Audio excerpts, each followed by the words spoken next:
Ayan, isang magandang hapon po sa ating lahat. Welcome back po sa ating mga kapatid na narito po ngayon. Lalo po kay Nanay Miling na kagagaling po ng Pilipinas.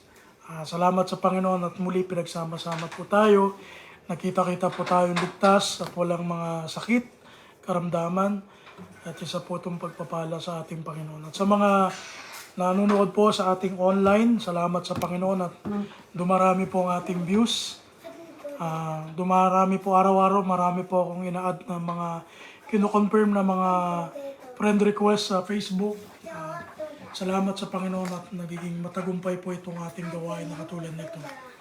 Sa oras po na ito, ihanda po natin ang ating mga sarili at ating pong ilagak ang ating puso sa pagsamba po natin sa Panginoon sapagkat ito po ang nararapat nating gawin upang masunod po ang kanyang kalooban. Sa oras po na ito ay ituon po natin ang ating puso at isip sa Panginoon upang makita niya po ito at maging karapat-dapat po tayo sa pagsamba natin. Para po sa pangunahing panalangin, pangunahan po tayo ni Sister Brenda. Tayo po sama-sama panalangin. Awa namin Diyos na makapangalan ka po sa lahat. Pinupuri ka po namin, pasalamatan ka po namin. Mga inihagan mo ang bawat isa sa amin, sa sanggol na daan. Salamat sa mga biyaya, Lord God, mga pag-iingat mo, Lord God. Bigyan mo kami ng pagkakataon sama-sama po dito sa lugar na ito, Lord God. Salamat na nakasama kami ng mga namin. Nakasama namin sa aming worship. Pangunahan po kami at ang mga ipapanawa ang bilis ng puso disiplina upang sa ganun sa amin ay po sa pag-aaral ng mga salita nito. Pagpanawa ang mga Lord God, pagpanawa po namin ang aming nasasita sa pagawain dito tulad ng mga nawa ay mapasaya namin kapag ikaw po ang aming ikaw po ang aming maitaas sa mga oras na ito. Ikaw po ang mamuna sa aming ay aming sa mga dalangin. Jesus name. Salamat po sa panalangin, Sister Brenda. Tayo po ay umawit ng mga awit sa Panginoon. Awitin natin ang mga ibang may mga himnaryo po na awit dito. Kung hindi nyo po mabasa po yung sa paper, dito na lang po sa screen para po mas maliwanag po ang ating lyrics. Ayan. Awitin po natin yung Trust and Obey para po sa ating paunang awit.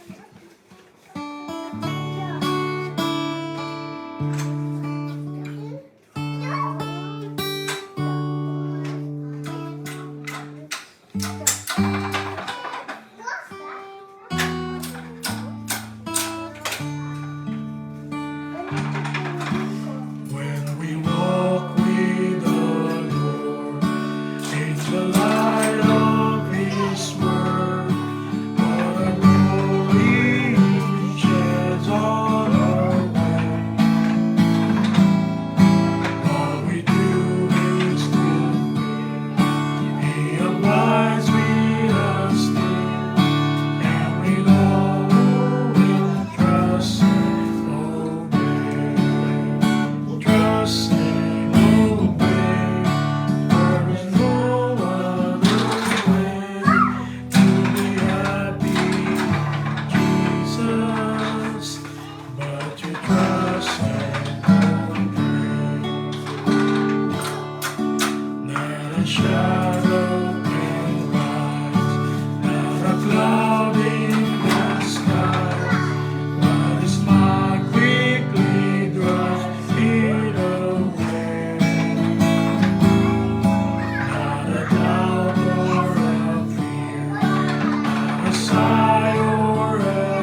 Sunod natin yung Jesus Saves.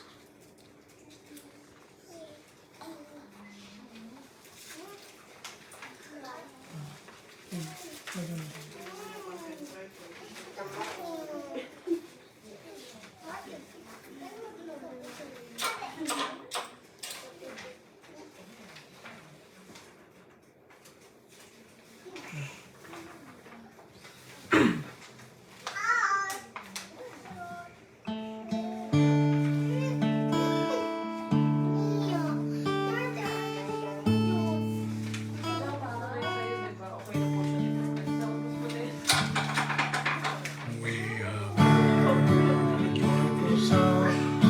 Jesus saves, Jesus saves. Spread the tidings all around. Jesus saves, Jesus saves. Bear the news to every land. Climb the steeps and cross the waves. Onward peace, all Lord command. Jesus saves, Jesus saves.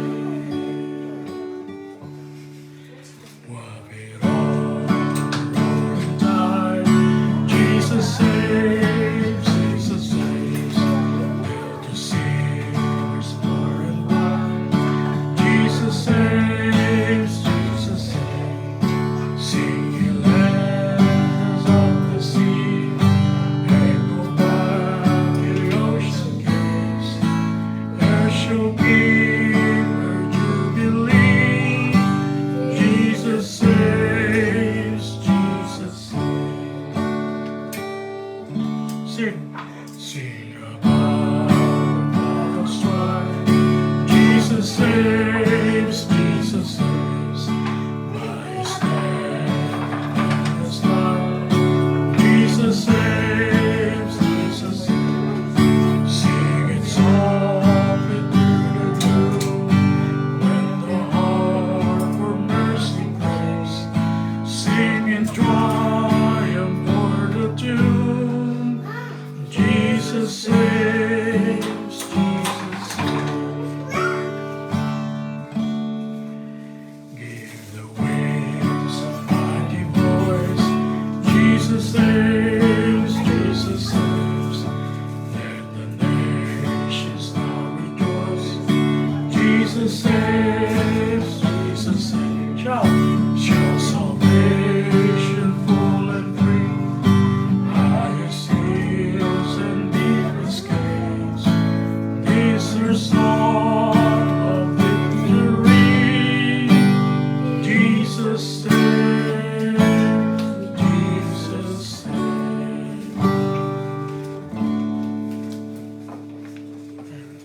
Meron po tayong isa pang kanta. Ito po ay hymnaryo din. Ang pamagat po nito is My Hope is Built on Nothing Less. Kung hindi nyo po alam yung kanta, sabayan nyo na lang po kami para masundan po natin.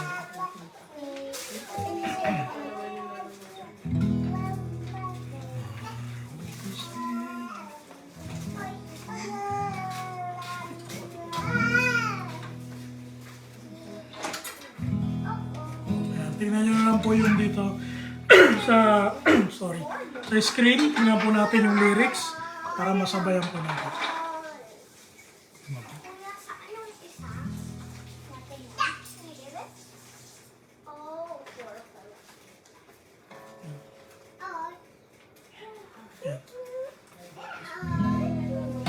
Pwede na po kayo? Ito po kasi yung topic natin ngayong hapon. So, maganda po na meron din basihan yung kanta po na ito. Tingnan po natin. My hope is built on nothing less than Jesus' blood and righteousness. I dare not trust the sweetest prayer, but wholly lean on Jesus' name. On Christ the solid rock I stand, all other ground is sinking vain.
around my soul gives way.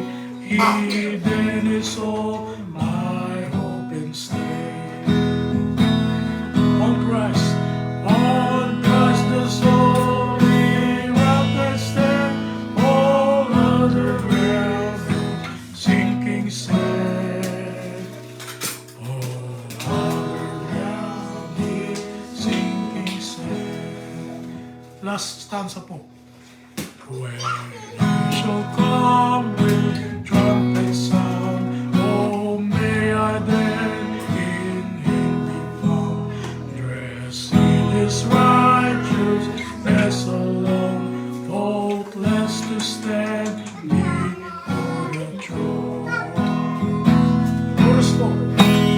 On Christ the solid rock I stand, all other ground is sinking sand. All other ground is sinking sand. Amen. Purihin po ang Panginoon sa mga lyrics ng kanta na ating pong kinanta para sa Panginoon.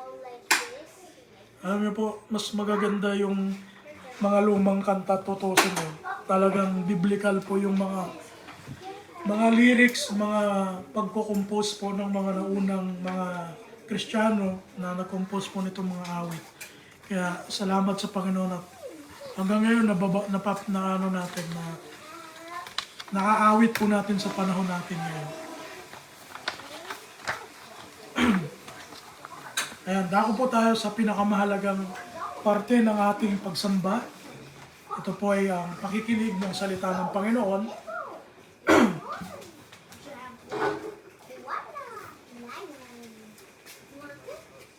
At kung meron po tayo mga Biblia, ay samahan niyo po kami na pag-aralan po natin ang salita ng Panginoon upang sa gayon po ay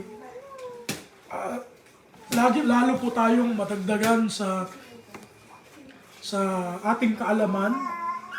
Ito po ay magpalakas sa atin at mas lalo po nating sabi nga ay ma-practice yung ating panunuri, yung panunuri natin sa Biblia.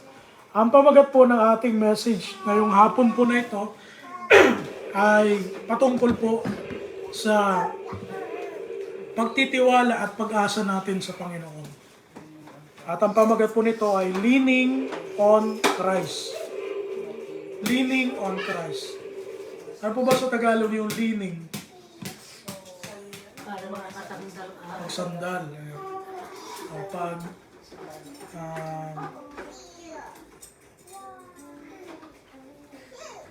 ano ba sa Ilocano yun? Yung sumandal.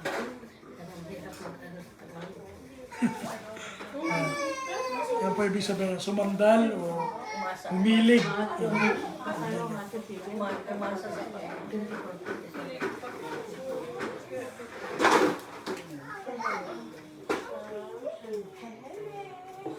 At ang ating verse po na matatagpuan ang mensahe po natin ay matatagpuan po sa Mateo, Kapitulo 7, talatang 24 hanggang 27. Ganito po ang sinasabi sa English version, sa ESV. Everyone then who hears these words of mine and does them will be like a wise man who built his house on the rock.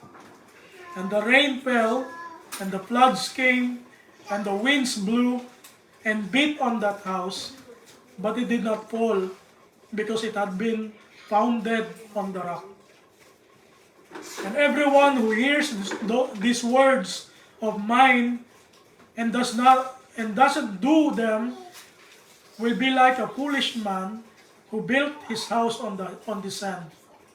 And the rain fell, and the floods came, and the winds blew and beat against that house, and it fell, and great was the fall of it. Purihin po ang Panginoon sa pagkabasa ng kanyang salita at pagpalain po tayo sa pagkarinig nito sa mga oras po na ito. Dito po sa sinabi ni Kristo, meron pong dalawang bagay tayong makikita. Yung una, yung bahay. Ano po? Meron po siyang sinabing bagay dyan, yung bahay po. At yung bahay, ito po ay nagre-represent po ng ating buhay, ng ating pananampalataya, ng ating paniniwala, ng ating mga prinsipyo sa buhay. Yun po yung representation po ng bahay na sinabi ni Christ. At ikalawang bagay po na makikita natin doon, yung tinatawag na foundation. May dalawang pundasyon po doon na sinabi si Christ. Yung bato at saka yung buhangin. Ito po ay nagre-represent kung saan po tayo nakatayo ngayon sa buhay natin. Or where we stand. Or ano yung source ng pundasyon natin sa buhay. Kasi po tayo, bagamat tayo ay iba sa atin dito, magkakapamilya, magkakadugo, meron po tayong sari-sariling pundasyon. Yung pundasyon ko, hindi pundasyon ng kaibigan ko. Hindi pundasyon ng asawa ko. Kaya, naririto po tayo upang alamin natin, saan ba ako nakapundasyon? Sa oras na ito, ano ba ang pundasyon ko? Ako ba yung bahay na nakapundasyon sa bato? O ako ba yung bahay na nakapundasyon sa buhangin? Tingnan po natin. Meron po tayong dalawang bagay na pag-uusapan ngayon. At ito po yung magiging paraan ng Diyos sa atin upang mag-reflect po tayo sa sarili natin kung ano po yung ating kalalagyan ngayon. Kasi hindi naman laging ang bahay natin lagi nasa bato. 'Di ba? Kami yung bahay namin nasa bukid lang eh. Nasa ibabaw lang ng putik na mababado sa akin. Pero ngayon, yung bahay natin ngayon, nasa bato na. Ayan. So, ibig sabihin lang nun, hindi lagi nasa bato yung bahay mo. O ibig sabihin, hindi lagi matibay yung pundasyon ng buhay natin. Kaya, i-check natin, saan ba naka-stand ngayon yung buhay ko? At katulad yung sinabi ko, dalawang bagay yung dapat nating tingnan sa hapon po na ito. Kasi sabi ni Pablo, wag isipin ni numan na sila'y nakatayo sapagkat baka sila'y mabuwal. Kaya tayo mga Kristiyano, huwag nating gawing attitude na iniisip natin lagi, lagi akong nakatayo. Hindi ako mabubuwal. Huwag natin isipin po. Kundi, lagi po tayong mag-isip na mahina ako, kailangan ko si Kristo. Kasi kung lagi nating iniisip, hindi, malakas na ako. Hindi ako mabubuhay. Parang iniisip natin, hindi ko na kailangan ng tulong kung sino man. Tandaan natin, ang isang iglesia ng Panginoon, kaya tayo tinawag, isang dahilan po nun, para tayo magtulungan. Kasi alam ng Panginoon na bagamat tayo nakakaalam ng salita ng Panginoon, nandun pa rin dumarating yung panghihina natin, nandun pa rin yung mga discouragement sa buhay. Tama po, related. Nagkakaroon tayo ng problema sa buhay, diba? At kahit alam natin ng Biblia, memorize mo ang marami kang memory verse sa Bible, iba pa rin yung kapwa mo Kristiyano na tumutulong sa'yo, na mag-encourage sa'yo o mag-angat sa mga daladalahin natin sa buhay. Kaya po tayo dito, tinawag ng Panginoon para tayo mismo magtulungan. Magtulungan at magtibayan sa isa't isa. Magpatibayan sa isa't isa. Tama po yan. Kaya po mga kapatid, ito ay i-reflect po natin sa sarili natin to upang sa gayon ay mabawasan po tayo ng mga alalahanin sa buhay. How do we know if our life or our faith has built on the rock? Paano po ba natin malalaman sa oras na ito na yung buhay po ba natin nakasalig sa bato ng kaligtasan? Kasi po si Kristo po yun sa Biblia, yung bato ng kaligtasan. Ngayon, paano po natin malalaman? Huwag po natin sabihin na, baptized na ako. Automatic na kay Kristo yung pundasyon ko. Hindi po ganoon. Ang pagsasalig, sabi nga, paglin, o yung sabi nyo kanina, ano ba yung tagal? Sandal. Pagsandal. Yung pagsandal po natin sa Panginoon, hindi po nangyayari yan isang gabi lang. Hindi po nangyayari yan isang araw lang sa buhay. Ito po ay dapat araw-araw ginagawa sa buhay. Kasi pwede tayo sumandal ngayon, tapos next month, hindi na tayo nakasandal sa Panginoon. Nakasandal na tayo sa sarili natin ulit. Kaya dapat po, lagi nating chine-check ang ating sarili kung saan po tayo nakalin, saan po tayo nakasandal. At ito po, na pag-uusapan natin ngayon,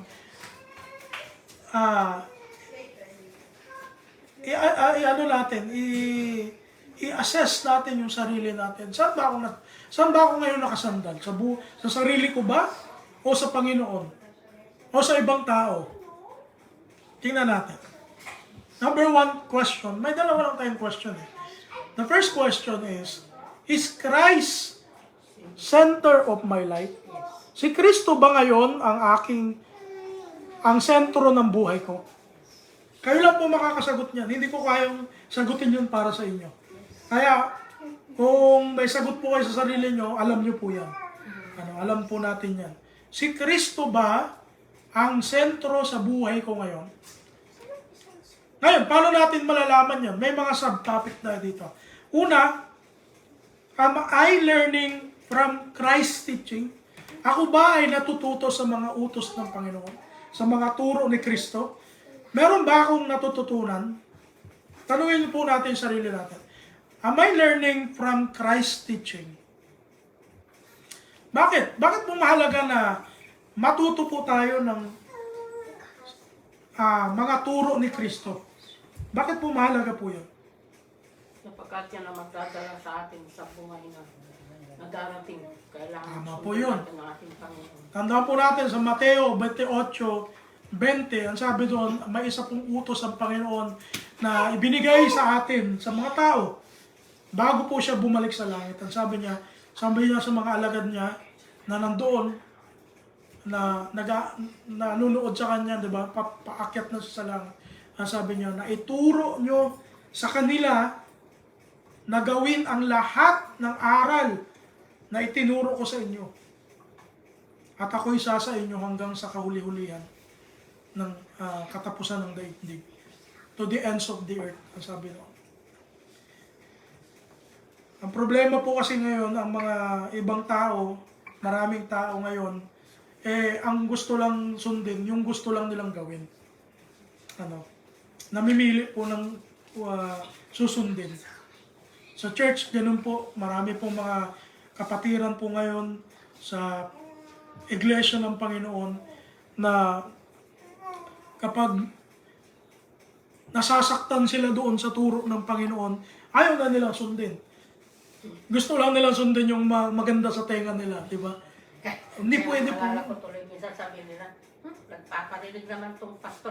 Kasi tinamaan lang sila ng kataon na yung nagkataon gano'n yung buhay nila. Opo. Ngayon nakala nila pinariringgan sila. Na tumatama minsan sa buhay mo yung Totoo po. nasasabi. Opo. Tama po Dapat yun. nga matuwa ka dahil yun ang narinig mo parang magbubukas sa'yo ngayon na doon ka matututo sa mga Tama po yun. narinig. Tama po yung sinabi ng Tilete. Actually po, hindi lang yung mga member po ang natamaan mismo. Yung tagsasalita po mismo, ako talaga minsan tinatamaan din po sa sarili kong mensahe. Kaya hindi talaga pwedeng sabihin na patama lang to sa ibang tao o pasaring ito sa mga kapatiran. Hindi po eh. Kung kasuloy natututo nga sa narinig Totoo po. mo. Salamat sa Panginoon. Pag lalo tayo magpasalamat sa Lord kung Nabubuksan tayo. kung natatamaan tayo ng message. Kasi ito po, hindi naman to sa akin lang galing eh. Ako po nagbabasa lang dito ng Word of God. Salamat sa Panginoon kasi pag ganon, ginagamot tayo ng Lord. Di ba ang sakit? Pag ininuman mo ng gamot, anong lasa ng gamot? Ang pakla, ang pait. Kasi hindi naman masarap inumin yung gamot eh. Kung meron bang uminom ng gamot, maliban na lang siguro yung matatamis na gamot, yung mga pambata. Eh si Jack Jack nga eh, kahit matamis na yung gamot, ayaw na parang inumin. Kala mo eh, nalason pag pinainom ng gamot, tulo yung laway. Oh. Ang point ko doon eh, Yun ang magpapagaling. yun po yung magpapagaling sa atin. Ang mahirap po, kung yung lagi na lang natin napapakinggan, yung masasarap sa tainga natin, wala po tayong matututunan doon. At posible na hindi po tayo lumago sa pananampalataya pag ganun. Kaya yung mga iglesia sa panahon natin ngayon na nangunguha ng mga ministro na gusto lang nila doon sa ministro, yung mapakinggan lang nila. Hindi po yun na umuunlad ng mga iglesia. Hindi po yun nag-grow sa faith. Kasi po ang tunay na pananampalataya, tinatanggap mo lahat ng katuruan ni Kristo. Kaya nga nung panahon ni Christ, sa aklat ng Juan, hindi ako nagkakamali sa chapter, mula chapter 5 hanggang chapter 6, nagturo si Christ, sabi niya, ako ang tinapay na bumaba sa langit. Sabi niya, kung hindi niyo ako kakainin, sabi niya, eh wala kayong bahagi sa akin. O sabi ng mga Israelita, sabi ng mga Hudyo na nakikinig sa kanya, paano kakainin natin siya? Kakainin ba natin yung laman niya? Akala ng mga tao, literal yung pagkakasabi ni Christ. Kaya yung iba doon, hindi makayanan yung turo ni Christ, tumalikod sila. Hindi na sila nakinig sa Panginoon. Kaya sabi ng Panginoon, sa 12 na apostle niya, kayo rin ba? Hihiwalay kayo sa akin? Ang sabi nila Pedro, Panginoon, ikaw ang pinagmumula ng buhay. Kanino kami lalapit? Ikaw ang pinagmumula ng buhay namin. Tingnan nyo. Kaya noon pa man, nung panahon ni Kristo, meron mga turo si Kristo na hindi talaga tanggap ng mga tao. At ang Panginoon naman, hindi naman namimilit sa atin eh. Kung ayaw natin ng utos niya, wala siyang magagawa. Ito'y para doon sa mga nais ng maglingkod sa Panginoon. Hindi ito para doon sa mga matitigas ang ulo. Kasi ang Panginoon, sabi niya, ang mga banal, magpakabanal pa. Ang marumi, magpakarumi pa. Ang mangdaya pa kayo, sabi niya. Sapagkat kayo'y madadaya at sila'y mandadaya at sila din madadaya. Ayan yung sabi ng Panginoon sa Bible. Ano yung kahalagahan ng pagkakaalam natin sa salita ng Panginoon? Sa ikalawang Timoteo 3:14 hanggang 15, pakibasa mo nga, Brother Sai. Tatapuat manatili ka sa mga bagay na iyong pinag-aralan at sa pinagkaroonan mo ng katunayan. Yamang nalalaman mo kung kanino mo nangatutunan. At mula sa pagkasanggol ay iyong nalalaman ang mga banal na kasulatan na makapagpapadunong sa iyo sa ikaliligtas sa pamamagitan ng pananampalataya kay Kristo Jesus. Ayan, din niyo po, nakakapagpaligtas pala yung salita ng Panginoon. Kung ito po'y ating susuriin, ito po'y ating gagawing pundasyon ng buhay po natin. Kasi wala naman na pong Diyos na hindi katulad nung panahon nila Abraham, nila Moises, nila Jacob, nasasabihin ng Panginoon, Abraham, Abraham. Tapos sasagot si Abraham, narito po ako, Panginoon. Wala nang ganun eh. Sa panahon natin ngayon, wala nang boses na bigla ka nalang maririnig dyan out of nowhere. Tapos, kakausapin ka. At sasabihin kung ano yung gusto niya. Wala nang ganun. Yung boses na lang po na ganun, yung siguro yung kapitbahay na lang natin na malakas ang boses. Yun na lang siguro. O kaya yung mga tao na nag-aaway sa daan. Pero ngayon, wala nang ganun. Kaya itong salita ng Panginoon, lagi ko po sa inyo na ini-insist na basahin po natin, unawain natin, suriin natin. Dahil po ito po yung basihan ng kaligtasan natin eh. Hindi kung sino mang pastor, sino mang tagapagturo, hindi po sila. Hindi po kami. Ako mismo, hindi naman ako bumabase sa mga kung sino-sinong tagapagturo. Kahit mga profesor ko dati sa MBS, hindi ko sila babasihan ng sarili kong kaligtasan. Eh paano kung mali yung sinasabi nila? Mali na rin ako. So dapat, suriin ko po ng sarili ko, suriin ko kung ano yung sinasabi ng Panginoon at doon ako mananampalataya. Kasi ang sabi rito, ito nalalaman ang mga banal na kasulatan na makapagpadunong sa inyo, sa iyo, sa ikaliligtas sa pamamagitan ng pananampalataya kay Kristo Jesus. Paano tayo hihilig sa Panginoon o paano tayo sasandal sa Panginoon kung hindi naman natin kilala yung sasandalan natin? Kaya napakahalaga po mga kapatid na alamin natin kung sino si Kristo sa buhay natin at sa gayon, ilalagak natin yung tiwala natin sa Kanya. Ikalawa, am I trusting Him? Am I trusting Christ at all times? Tingnan niyo po yung tanong dyan, yung at all times. Kasi, ang tao po, pabago-bago. Tayo po kasi pabago-bago eh. Minsan nagtitiwala tayo sa Panginoon, minsan mas nagtitiwala tayo sa sarili natin. Kaya dapat po, napakahalaga na isapuso natin, isaisip natin, ang pagtitiwala sa Panginoon, ito po'y nangyayari araw-araw. Hindi po ito nangyayari once a month or once a year. Kailangan lagi siya nasa Laging nasa isip po ito dati. Tama po yun, Nanay Miling. Laging kasama na po ito sa buhay natin. Pag nakilala natin ang Panginoon, dapat itong pagtitiwala na ito, hindi na ito naaalis sa atin. Hindi na ito nababago. At kung nababago man, ihiling natin sa Panginoon. Lord, tulungan mo ko. Magtiwala pa ako sa iyo lalo. Kasi nangihina ito minsan eh. Nangyari yan sa akin, masunugan ako. Oh, Wala akong tingnan mo. nakitang wala kahit sino siya lang. Wala ko sinasabi, tulungan mo po ako, mo ko kaya. Salamat po sa Panginoon.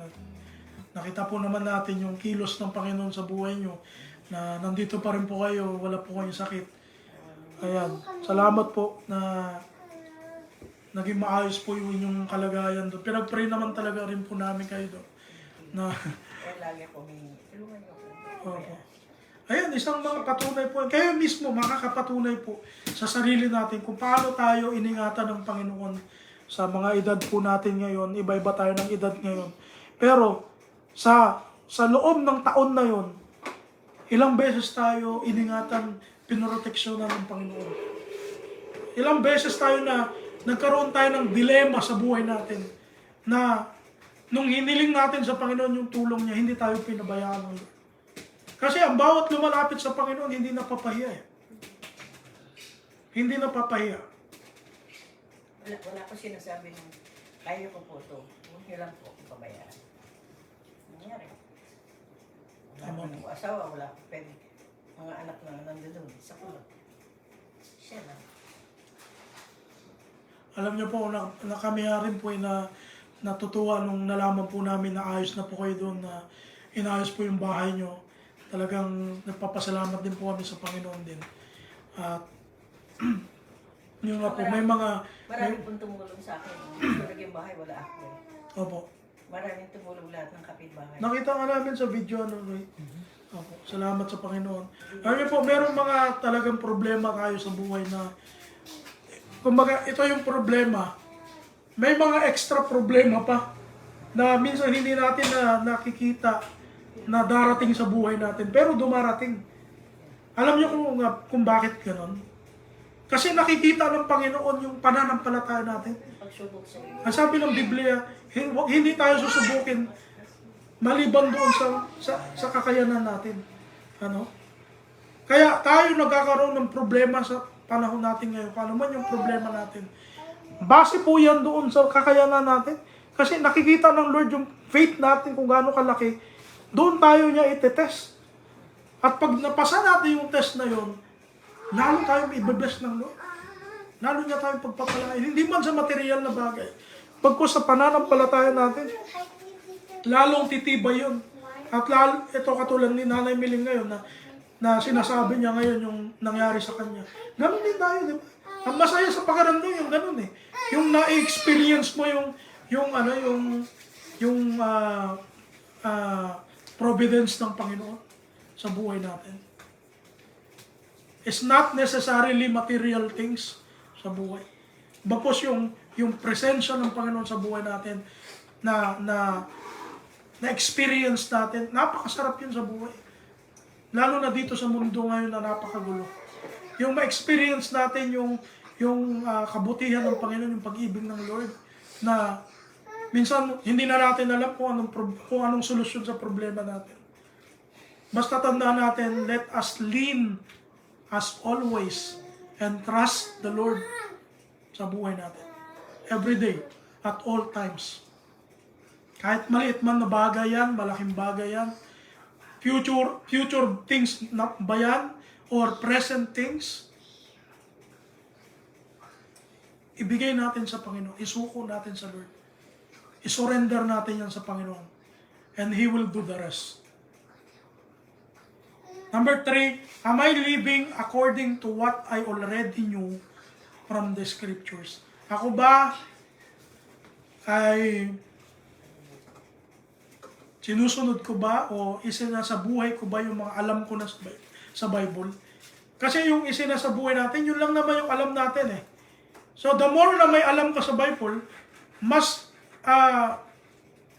may ine-expect sa'yo ang Panginoon na dapat gawin. Kaya tayo, hahatulan tayo ng Panginoon ayon sa alam natin. Hindi ayon sa alam ng pastor. O ayon doon sa kaganda ng church building. Hindi gano'n. Hahatulan tayo ng Panginoon ayon sa alam natin. According to what we know. Tandaan po natin yan. Sabihin ng iba sa atin, ay, para pala hindi dumami yung gagawin ko sa Panginoon, hindi na lang ako magbabasa ng Bible para baka dumami yung alam ko eh. Ganun ba? Ganun ba yung ating excuse sa Panginoon? Ay, hindi na lang ako magbabasa ng Bible kasi baka dumami yung alam ko sa Bible eh. Mas marami pa akong ngayon, mas marami pa akong pananagutan sa Panginoon. Hindi ganun. Dapat mas lalo tayong alamin natin yung salita ng Panginoon dahil ito po yung magdedirekta sa atin sa totoong buhay, sa maayos at mapayapang pamumuhay. Kaya ang dami ngayon mga kriminal kasi alam nila, akala nila, yung ginagawa nila tama yun eh. Mas sinusunod nila yung sarili nila eh. Magnanakaw sila ngayon. Akala nila tama yun. Kasi yun yung iniisip nila sa sarili nila na tamang gawin. Pero kung babasihan natin ang salita ng Panginoon, hindi tama yun. Diba? Yung mga pagsasalita ng mga makamundong mga bagay, mga malalaswa, mga mura. Akala nila tama yun. Kasi masaya eh. Pag nagmumura ako, sumasaya yung mga tao na sa paligid ko eh. Akala nila tama yun. Diba? Sa mundo, tama sa kanila yun. Pero sa ating mga Kristiyano, dapat huwag nating isipin na makihawa tayo sa mga ganung bagay. Diba? Pag mga nagmumura, talaga naman, kala mo, natawag siyang, tawan-tawa sila sa mga ganun, mga bad words. Dito sa USA, yung mga kasama ko dyan sa office, sabi niya, I know a Tagalog word, sabi niya. Kasi English, Amerikano eh. I know a Tagalog word, sabi ko, oh yeah, sabi ko, what is it? Tapos sinabi niya, yung mura ng Tagalog. Sabi ko, what? Do you know what it means? Sabi ko, yeah. Sabi ko, saan nagturo sa'yo yan? Yung kaibigan kong Pilipino, sabi niya. Sabi ko, tingnan mo itong mga to, kako. Magtuturo na lang ng Tagalog word. Yung mura pa na Tagalog. Yung mga bad words pa na Tagalog. At tuwang-tuwa pa sila doon. Tingnan mo, yun yung sinasabi natin, yung mga hindi Kristiyano o yung mga hindi nakikilala ang Panginoon, yung mga batas ng Panginoon, sa kanila, normal yung mga bagay na gano'n. Pero sa atin, na nakakaalam ng katotohanan ng salita ng Panginoon, ayaw natin sa gano'n. Kaya tayo, hahatulan tayo ng Panginoon according to what we know. At ini-encourage tayo ng Panginoon na lalo pa tayong matuto sa Kanya. Learn and lean. Hindi mo pwedeng paghiwalayin yan eh. At hindi mo pwedeng baliktarin yan. Kasi kung hindi ka pwedeng mag-lean kung hindi ka muna malelearn.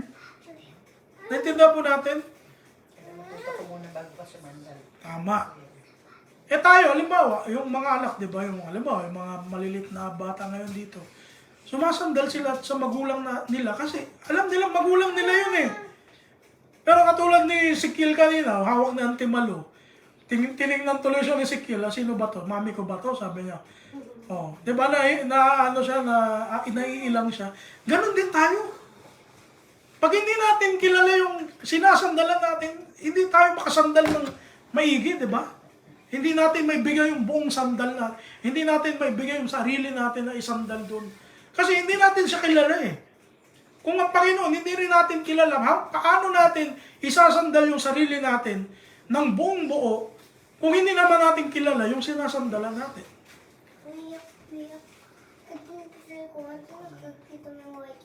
Eh, ang karamihan ngayon sa tao sa mundo, nakasandal sa mundo, hindi sa Diyos.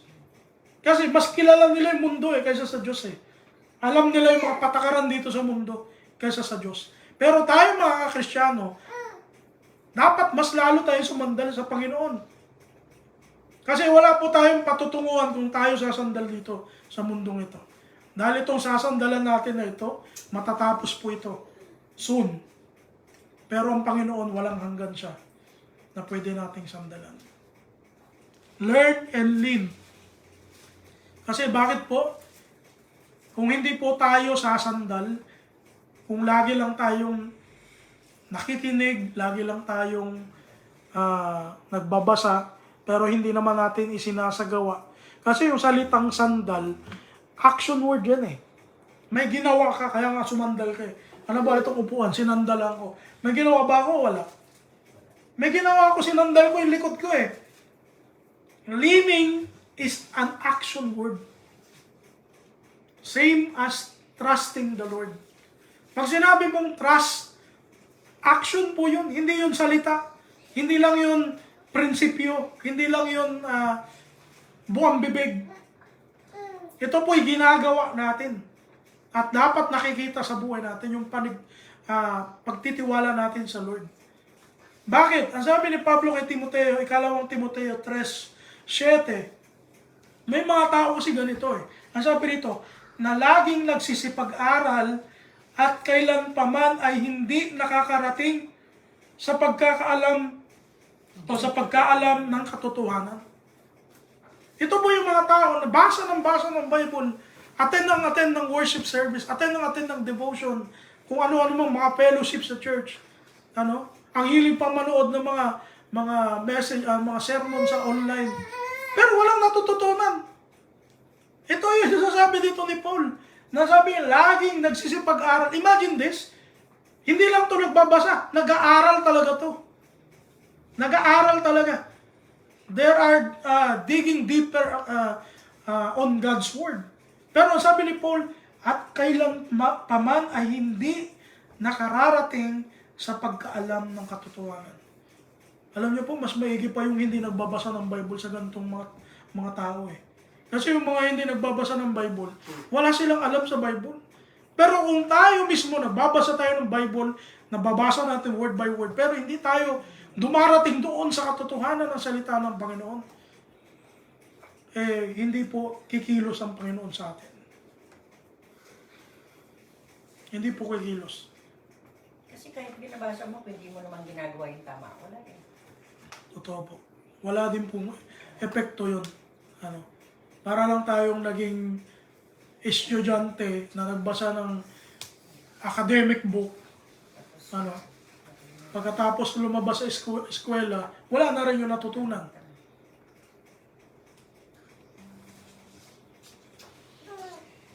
Trust is an action verb. Sabi ko rito. We must do something to prove that you are trusting Him at all times, not only if we feel to do so. Ganun kasi tayo minsan, may mga tao na ganito. Nagtitiwala lang sa Panginoon, kung kailan yung gipit na talaga siya. Yung walang-wala na talagang solusyon. Pero kung may mga option pa siya, nakakalimutan mag-pray. Nakakalimutan tumawag sa Lord. Let us call God first at all times sa lahat ng problema natin. At kahit hindi problema, kahit mga pasasalamat natin, let us call God first. Tawagin natin lagi ang Yung Panginoon. pagising ka sa umaga na maayos ang katawan mo, malaking blessing yan eh. Kaya, di ba, pagising mo, salamat po Panginoon, nagising mo. Tama po. Tama po yun. Pasalamat ka sa Kanya. Kaya nga po dapat pagising pa lang, ang bungad na natin, Lord, thank you. Binuhay mo pa ako ulit. Nagising ka. Oh. Thank you, Lord, at namulak pa yung mata ko. Alam niyo po ba pag tayo natutulog, at sabi nga nila, half dead daw ang tao pag natutulog. Kasi hindi natin alam kung mabubuhay pa tayo. Nagising ka. Ang daming mga tao natulog, hindi na nagising. Maalam ko, magigising ka pa. Exactly po. Yan. Kaya napaka-blessing ng Panginoon. Isa sa sobrang napakalaking blessing ng Lord yung paggising mo sa umaga, namulat mo yung mata mo, naibangon mo yung katawan mo. Ang sarap sa pakiramdam. Ang mahirap paggising ng mata mo, pagkamulat, hindi ka na nakagalaw Oo. baka, Lord, ano ba itong nangyari sa akin? Baka sabihin mo ganun Diba? Huwag natin isipin, kasi bata pa ako, hindi mangyayari sa akin. Kahit kanino pwede mangyayari po yun. Meron nga ako, 2 na kaklase sa high school noon pumanaw na. Kasi natulog, hindi na nagising. Kaya mo yan. We must show Him through our daily lives that He is our rock. Kasi ang rock po, hindi po yan maliit na bato. Napakalaking bato po yan. Alam niyo po ang hayop na sa panahon natin ngayon, alam niyo po ba ang animal na ang taguan nila bato? Ano po? Tingin niyo. Yung mga wild na kambing, yung mga wild na goat, Sanak sila na. pambira, kita nyo, slope na yung bato gano'n. Talagang nagtatalon-talon pa sila doon para hindi sila makain ng predator nila, ng mga kakain sa kanila, predator nila. Tingnan nyo po yun. Tsaka yung mga, pa ba yung mga tumitira sa mga bato. Meron yan sa Bible sa sa Kawikaan yata, kung di ako nagkakamali. May sinabi yan sa Solomon yung mga nakatira sa bato. Tingnan nyo po yan. Ganon din tayo. Hindi, yung rock na tinutukoy dito, hindi po ito maliit na bato, hindi ito pebbles. Kaya nga si Christ yung tinaguri ang pundasyon ng iglesia. Kasi po siya yung matibay na bato na doon tayo sa ibabaw niya. Doon tayo sasandal sa ibabaw niya. Hindi tayo yung nasa ilalim niya, kundi tayo yung nasa ibabaw ng Panginoon. Kasi siya yung foundation ng pananampalataya ng iglesia ng Panginoon. Let Christ hold our life's foundation and we can assure that we will be saved. Unang Korinto 3, talatang 11 hanggang 13. Pakibasa mo mga brothers sa screen. Sapagkat sino man ay hindi makapaglalagay ng ibang pinagsasaligan, kundi ang nakalagay na ito'y si Kristo Jesus. Datapwat kung ang sino man ay magtatayo sa ibabaw ng pinagsasaligang ito ng ginto, pilak, mahalagang bato, kahoy, tuyong dayami, ang gawa ng bawat isa ay mahahayag, sapagkat ang araw ang magsasaysay, sapagkat sa pamagitan ng apoy, inihahayag, at ang apoy rin ang susubok sa gawa ng bawat isa kung ano yaon. Tingnan niyo po. Yung apoy ng Panginoon, yun po yung susubok sa mga gawa natin. Ano yung mga ginawa natin dito sa lupa? Si Kristo ba yung naging pundasyon natin? Nakasalig ba tayo kay Kristo? Kasi kung anuman po yung ginawa natin, mga gawa natin, ang sabi dito ni Pablo, ang gawa ng bawat isa ay mahahayag sapagkat ang araw ang magsasaysay, sapagkat sa pamamagitan ng apoy, inihahayag at ang apoy rin ang susubok sa gawa ng bawat isa kung ano yun. Katulad ng mga ginto, ng mga pilak, para sila masubok, inilalagay sila sa apoy. Diba? Yung gold, diba? Para malaman kung talagang gold. Inaano sa apoy eh. Inilalagay sa apoy. Ganon din tayo. Kung ang pananampalataya natin ba, golden, o parang tuyong dayami na konting apoy lang sunog agad. Saan po tayo doon? Kasi di ba may mga nagtatayo ng bahay, ang pundasyon nila dayami lang eh. Nilalagyan nila dayami lang, tama ba? Doon sa mga bukid, di ba? Meron din naman mga ano lang, mga kahoy. Kaya sabi ng Panginoon, bawat gawa ng isa ay mahayag. At ang maghahayag yung apoy ng Panginoon. Ikalawang Pedro 1:19, ang sabi rito, at kami ay mayroong lalong panatag na salita ng hula na mabuti ang inyong ginagawa kung ito'y inyong sinusundan na gaya ng isang ilawang lumiliwanag sa isang dakong madilim hanggang sa pagbubuang liwayway at ang tala sa umaga ay sumilang sa inyong mga puso. Alam niyo po, napakahalaga yung ilaw ng Panginoon sumilang sa puso natin eh. Kailangan po sumilang yun sa puso. Kasi kung hindi po yan sisilang, hindi po yan magmumula sa puso natin, hindi po tayo makakagawa ng kalooban ng Panginoon eh. Kasi ito pong ilaw na ito po yung magdadala sa atin para sundin ng Panginoon. Lagi maliwanag yung pag-iisip. Totoo, tama po yan. Kaya, ang sinasabi rito ni Pedro, yung mga mabubuting gawa, ginagawa kung ito'y sinusundan, parang ito'y magiging ilaw natin sa gitna ng dilim. Diba? Ang dilim eh, diba pag madilim po, kahit napakaliit na ilaw, makikita natin yan eh. Diba? Alam ba, nasubukan nyo na po ba yan, yung na-brown out kayo? Tapos sobrang dilim, hindi mo alam kung saan kagagalaw, naka-steady ka lang na gano'n. Tapos pagkatagal-tagal eh, biglang may makikita sinag na konti.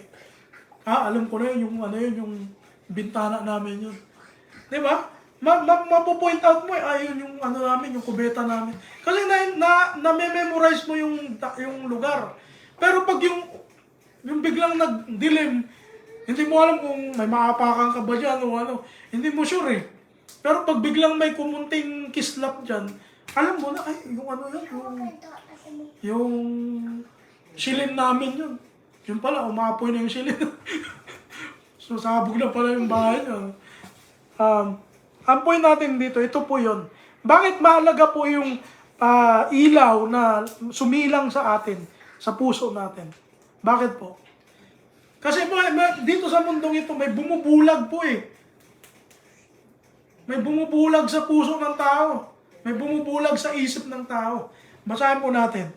Ikalawang Korinto 4:4. Na binulag ng Diyos ng sanlibutan ito ang mga pag-iisip ng mga hindi nagsisisampalataya upang sa kanila huwag sumilang ang kaliwanagan ng Ebanghelyo ng kaluwalhatian ni Kristo na siyang larawan ng Diyos. Alam niyo po, pinakamatinding pagkabulag po yung pagkabulag sa isip eh.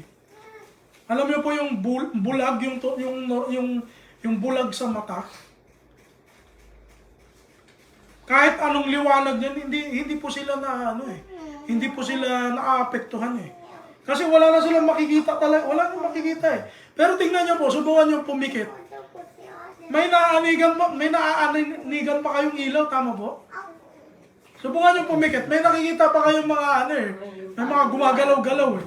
Pero ang bulag, wala na talaga pong makita yan.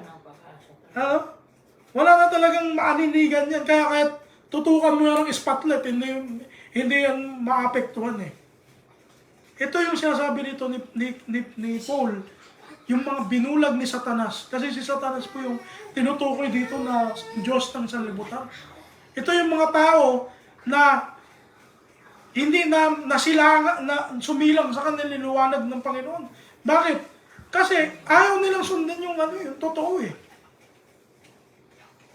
Mas gusto nilang sundin yung alam lang nila.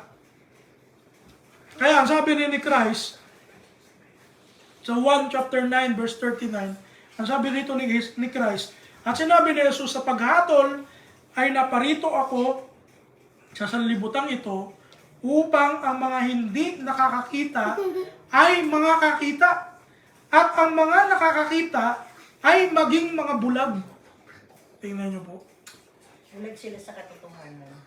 Spiritual blindness. Pero tingnan niyo po yung sinabi dito ni Christ. Yung mga hindi nakakakita ay makakakita. Pero yung mga nakakakita, yun tuloy yung bubulagin. Sino ba yung mga tinutukoy dito na nakakakita? Ito yung mga tao na mapagmataas sa Panginoon. Yung ayaw tanggapin yung katotohanan ng Panginoon. Kaya pag tayo may ganung attitude, hindi tayo sumasandal sa Panginoon. Hindi natin nilalagak yung sarili natin sa Panginoon. Baka may tendency po na bulagin tayo ni Satanas. Kapag ganun ang nangyari, kahit anong ilaw ang itutok sa'yo, hindi mo na yan makikita. When you see the light, follow it. Pag nakita po natin yung sasandalan natin, sundin po natin yan. Kaya nga yung nagsasabi na ligtas na daw sila dito sa mundo. Ewan ko kung bakit nila sinabi yun. Sabi ng mga Baptist, ligtas na daw sila. Sabi nga ni Paul dito sa Filipos 3:12, hindi sa ako'y nagtamo na o ako'y nalubos na, kundi nagpapatuloy ako, baka sakaling maabot ko yaong ikinaabot naman sa akin ni Kristo Jesus. Tingnan niyo po, habang nandito tayo sa buhay na ito, magpatuloy po tayo. Hindi yung, baptized na ako, ligtas na ako. Lagi akong nakikinig ng online message na lagi akong nagbabasa ng Bible. Ligtas na ako. Hindi po gano'n. Kailangan yung pagpapatuloy natin sa pagiging tapat natin sa Panginoon, yun po yung hinahanap ng Panginoon. Ang manatiling tapat hanggang sa wakas ay siyang maliligtas, ang sabi ng Panginoon. Hindi tayo dito paramihan ng memory verse. Hindi tayo dito paramihan ng nagawa. Kasi yung gawa natin, hindi naman natin may pagmamalaki yan eh. Gumagawa tayo kasi alam natin yung sinusundan natin. Ang Panginoon ang magbibigay sa atin ng reward kung ano man yung mga ginawa natin dito sa lupa. Pero yung ikukumpara natin yung sarili natin sa ibang kapwa nating Kristiyano, ayun si kunti pa lang nagawa niyan. Ako mula pagkabata, Kristiyano na ako. Di ba may mga ganun eh. Ayun, kababaptize lang yan. Wala pa masyadong nagawa yan. Ganun ba? Kaya ito po yung sinasabi ko kanina, huwag natin isipin na tayo'y nakatayo. Baka tayo mabuhay. Makakala natin, nakatayo tayo sa Panginoon. Yung pala eh, ang tingin sa atin ng Panginoon, nakalugmok pala tayo. Huwag tayo masyadong self-confident pagdating po sa pananampalataya. Iba yung pagiging confident kaysa sa self-confident. Iba po yun. Iba yung ibinibigay natin yung confidence natin sa Lord. Kaysa yung ibinibigay natin yung sarili nating confidence. Ayan. Number 2, at ito po yung last. Am I easily worried or scared? Ako ba'y madaling matakot? Ako ba'y madaling mangamba? Yes. Hindi ako madaling mangamba. Ano yung mga pinapangamba natin? Afraid of what will happen tomorrow. Ito po, isang normal lang po talaga na ugali ng tao eh. Yung nag-iisip tayo, ano kaya mangyayari bukas? Pero may utos kasi po si Christ eh.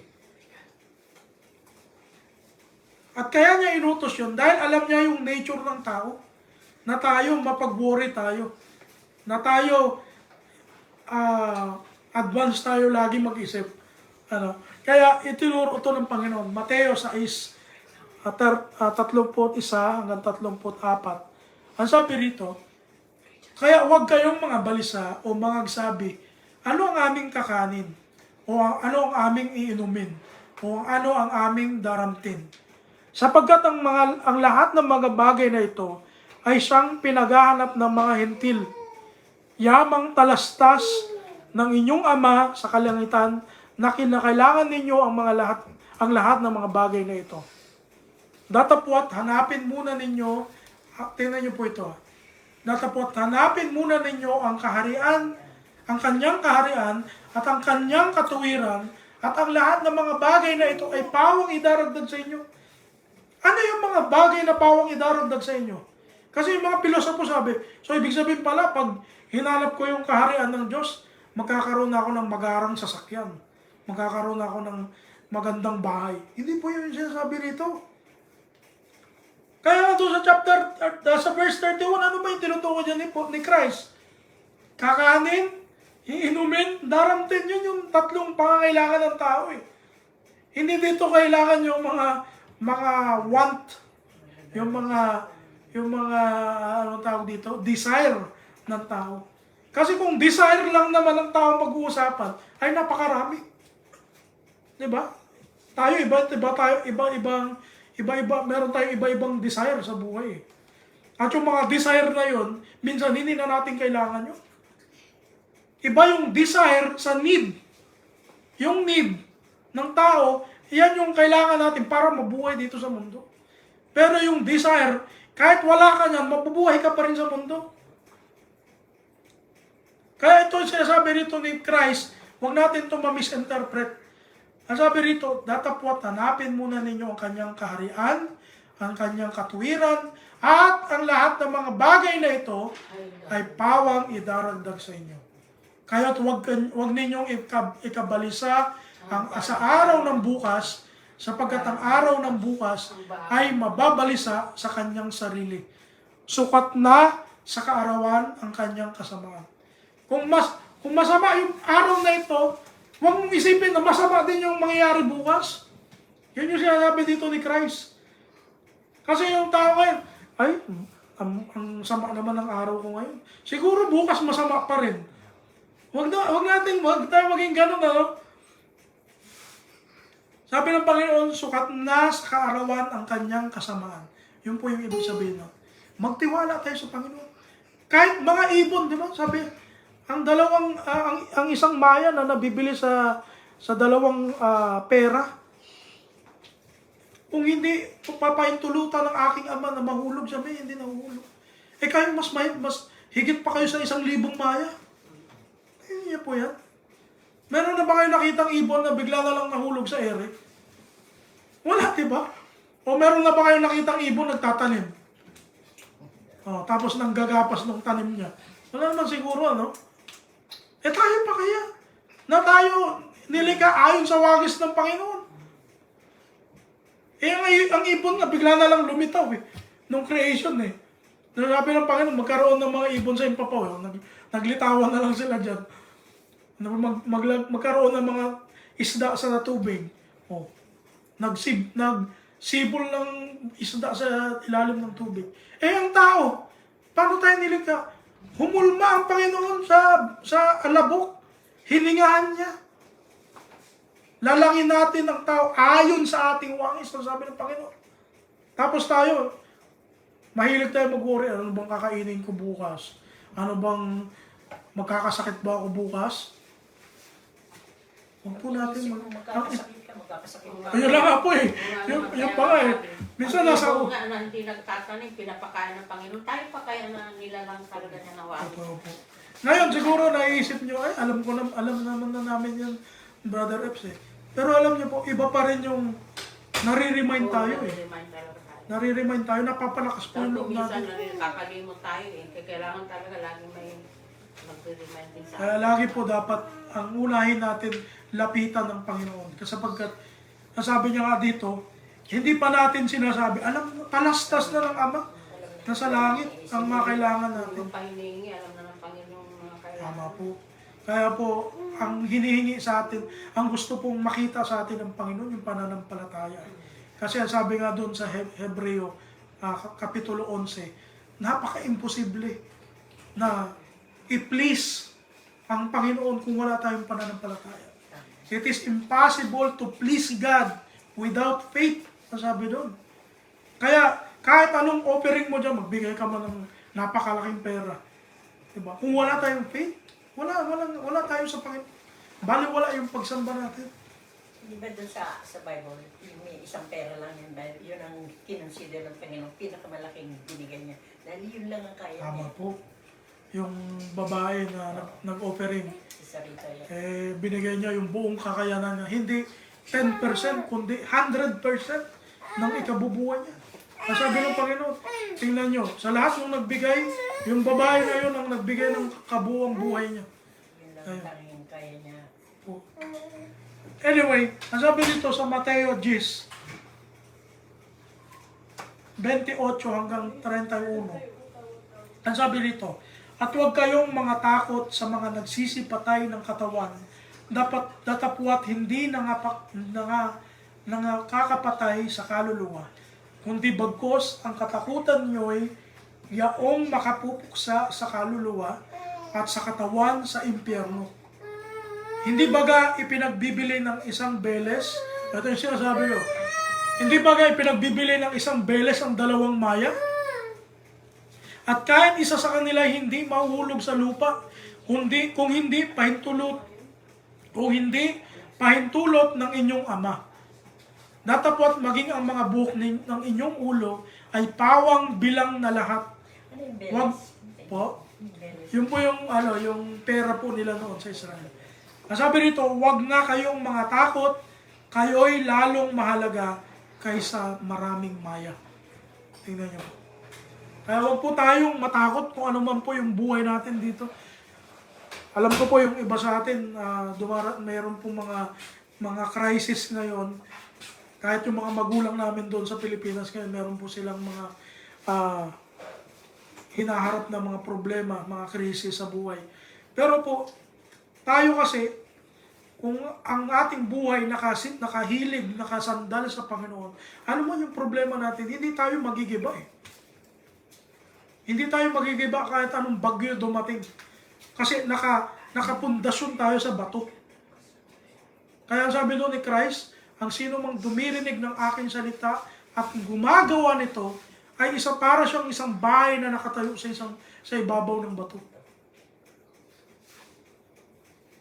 Lahat ng natututunan natin dito, every Sunday, every devotion, kung hindi natin to isa sa buhay, para po tayo yung tao na nagtayo ng bahay sa buhanginan. Napag nahanginan, nagaling ano. Alam nila, Antilete yan, kasi malapit sila sa dagat. Diba? Magtayo ka doon ng palapala, pag dumating yung bagyo, wash out yung palapala mo. Walang matetira doon. Ganon yung tao na dumirinig lang ng salita, pero wala lang. Hindi sinasabi. Hanggang sa utak lang. Hindi niya sila sa puso. Ano pa? Afraid of security and safety, afraid of life may become. Ito maraming tao ganito eh. Takot kung ano yung mangyayari sa buhay nila.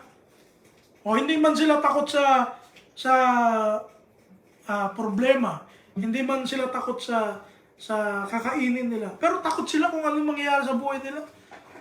Meron tayong mga kilalang ganon. O baka yung isa sa atin ganon. Ako, minsan siguro ganon ako eh.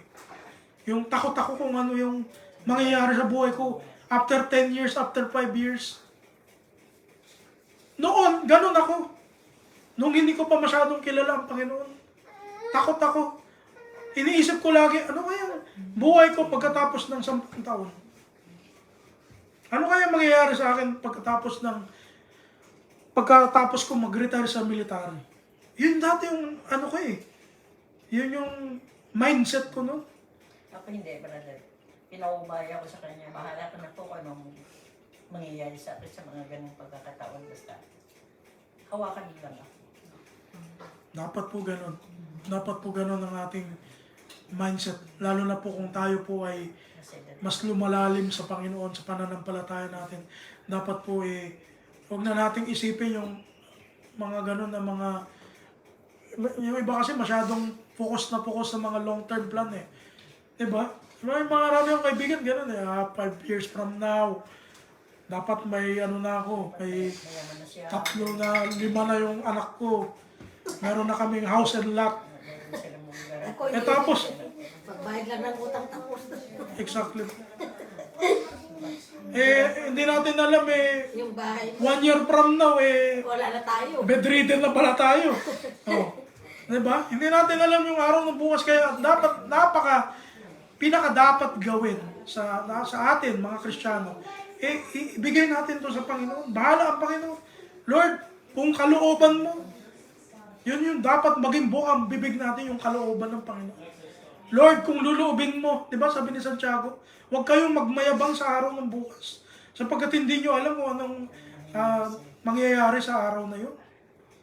Kaya kung kayo ay may sasabihin nyo kung luluubin ng Panginoon.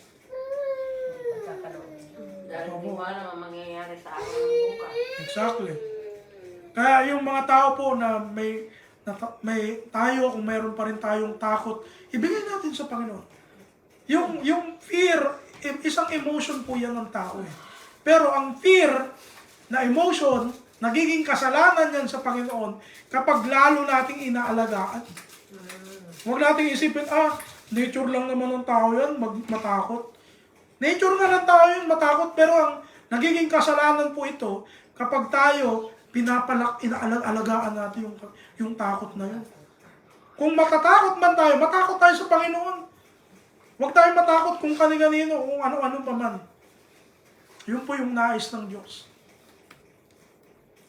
Sa kanya ka matakot dahil siya na tumuha kong buhay. Kaya, even Apostle Paul, alam niyo mo kung ano yung status ni Paul before siya naging Kristiyano? Napakaganda ng estado ng buhay ni Paul. Ni Saulo. Saulo kasi yung pangalan niya noon eh. Isa siyang Pariseo. Alam niyo, ang isang Pariseo nung panahon na hindi basta-basta. Mga ginagalang to sa lipunan. Ang isang Pariseo. Kaya sabi rito niya sa Filipos 3:5 hanggang 8. Ang sabi niya rito, na tinuli ng 8 araw mula sa lahi ng Israel, mula sa angkan ni Benjamin, Hebreo sa mga Hebreo, tungkol sa kautusan ay Pariseo. Kasi nung panahon niya, yung mga ibang tao, tinatanong yung credential ni Paul. Bakit ikaw ba talaga Israelita ka? Bakit ka nagtuturo sa amin ng ganitong aral? Kaya sinabi to ni Paul sabi niya, tungkol sa pagsisikap ay mang-uusig sa iglesia. Kasi nung time na yon, nung hindi pa siya Kristiyano, nung kasapi pa siya sa reliyon ng Judaismo, inuusig niya yung mga iglesia ng Panginoon. Siya yung nag-aano na patayin yung mga yun. Babae, lalaki, bata.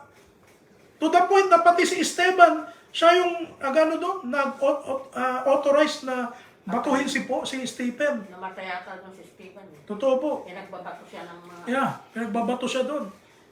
Kaya sabi rito ni Paul sa verse 6, tungkol sa pagsisikap ay mang-uusig sa iglesia. Tungkol sa kabanalan na nasa kautusan ay walang kapintasan. Tingnan niyo po. Tayo dito, sino magsasabi sa atin dito ngayon na tungkol sa Biblia walang kapintasan? Lahat tayo may kapintasan, di ba? Pero si Paul, ang sabi niya rito, tungkol sa kabanalan na nasa kautusan ay walang kapintasan. Pero akala ni Paul, tama na yung ginagawa niya nun. Dahil sinusunod niya yung Torah, sinusunod niya yung mga aklat ng mga propeta. Pero hindi pala siya tama doon.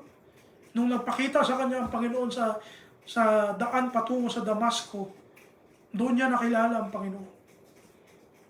Kaya sabi niya rito sa verse 7, gayon man ang mga bagay na sa akin ay pakinabang, ay inari kong kalugihan alang-alang kay Kristo.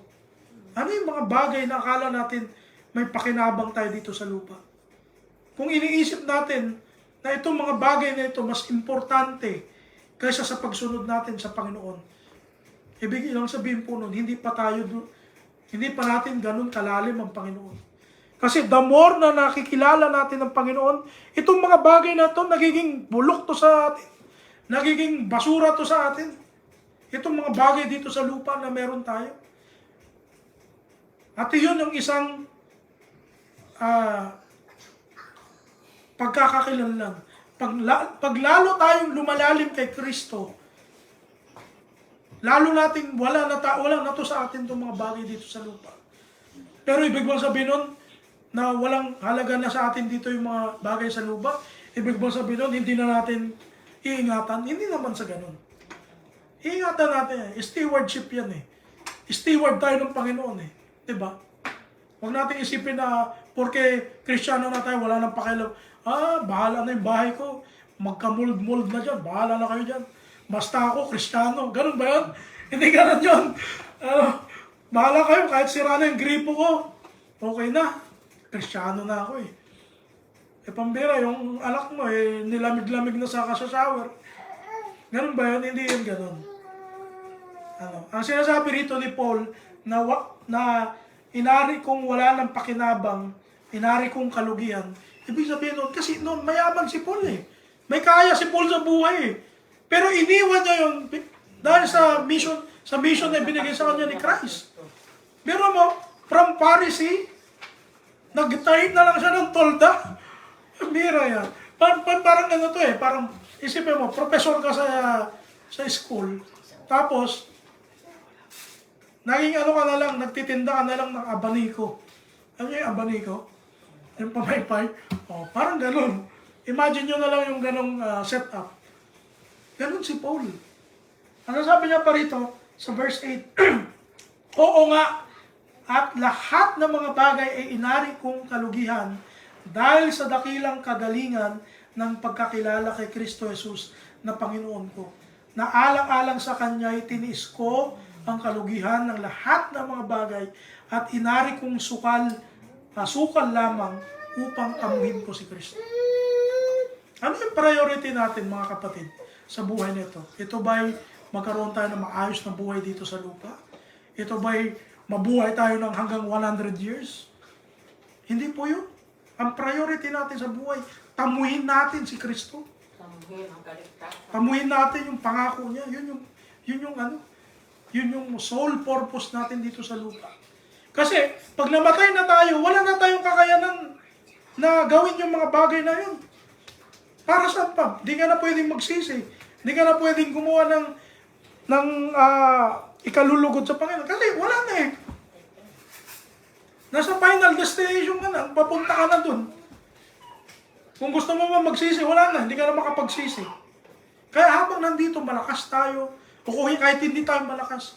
Hanggat nauunawaan natin kung sino si Kristo sa buhay natin, gawin po natin yun. Let us do so.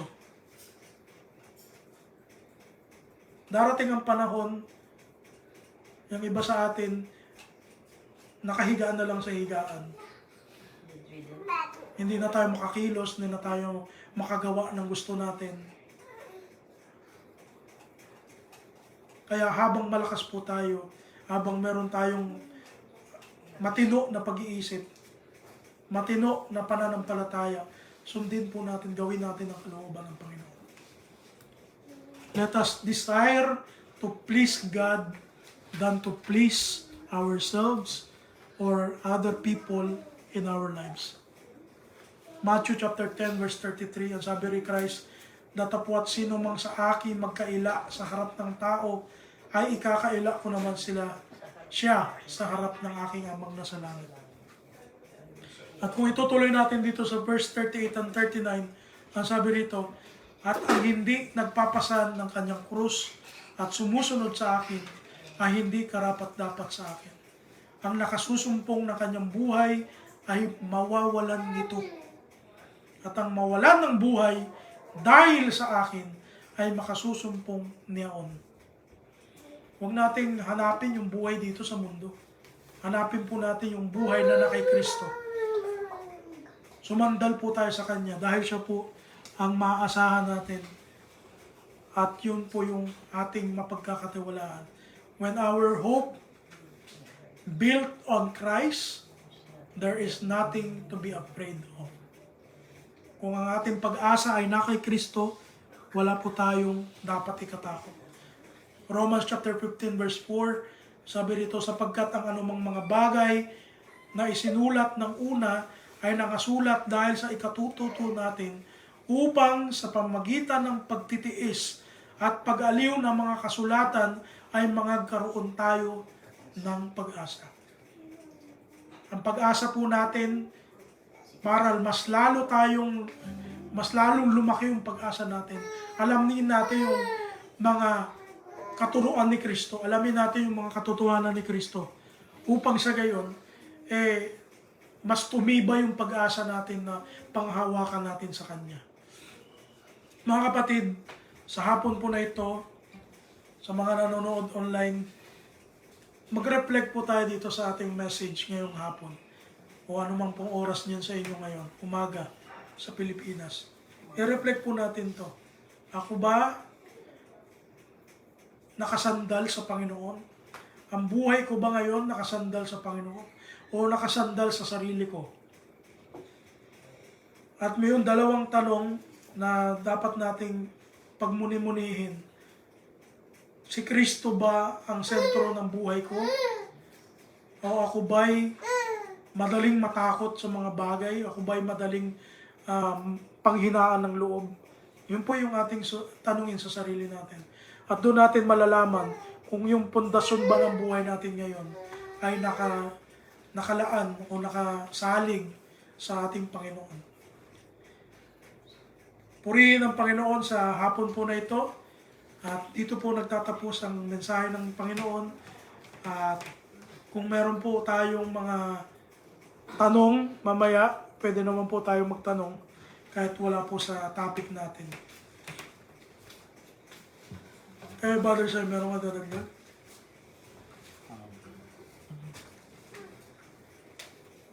Meron ka karagdagan? Nakaragdagan. Oo.